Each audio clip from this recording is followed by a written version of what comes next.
నేను ఒక చోట వర్క్‌కి వెళ్ళానండి. అక్కడైతే ఒక ఐఏఎస్ గారి బిల్డింగ్ అండి. ఐఏఎస్ గారు అంటే మీకు అర్థమై ఉంటది. కలెక్టర్ గారి బిల్డింగు.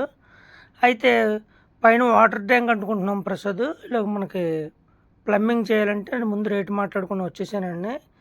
తర్వాత మళ్ళీ ఫోన్ చేయట్లేదండి నాకు. ఏంటో ఫోన్ చేయట్లేదని చెప్పేసి ఇంకా పోన్లే మనకేం రాలేదేమో అని చెప్పేసి అనుకుంటే తర్వాత తాపీ నాకు ఫోన్ చేశాడండి.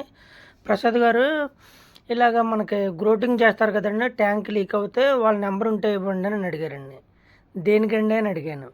ఇలాగ మీకు ప్లంబింగ్ మీరు మాట్లాడుకొని వెళ్ళిన తర్వాత వేరే వాళ్ళు వచ్చారండి. నేను కాంక్రీట్ ట్యాంక్ ఏసాను. Over head tank. ఏసిన తర్వాత ఆ ప్లంబరు నేను ఎప్పుడైతే ఆ కాంక్రీట్ ట్యాంక్ సెంటరింగ్ తీసిన తర్వాత వచ్చి సెంటరింగ్ తీసిన మరుసటి రోజునే బ్రేకింగ్ మిషన్ పట్టుకెళ్ళి మొత్తం ఒక అంగుళం పైపు డెలివరీ లేకపోతే అంగుళం పాతికి అంగుళంన్నరకే 6, 5 అంగుళాలు కొట్టేశాడంటండి బ్రేకింగ్ మిషన్ పెట్టి. అంటే ఇటువరకు బ్రేకింగ్ మిషన్‌లోనే నేను కాదనట్లేదు. కానీ ఎంత బెజ్జం అవసరమో అంతే కొట్టుకోవాలి. అదైనా సరే ట్యాంక్ ఫుల్‌గా ఆరకముందు కొట్టేశాడండి. అంటే అది టైట్ అవ్వలేదు. సెంటరింగ్ తీసిన మరుసటి రోజు అంటే మీకు 1 వీక్ లేకపోతే ఒక 10 డేస్ అవుతుందండి. ఇప్పుడు అది బాగా లీక్ అయిపోతుందండి ఆ ట్యాంక్. ఒక్కసారి వాటర్ ట్యాంక్ లీక్ అయిందంటే దాన్ని కంట్రోల్ చేయడం చాలా ఇబ్బంది అవుతుందండి. అందుకనే చాలా జాగ్రత్తగా చేయించుకోవాలండి వర్కులు.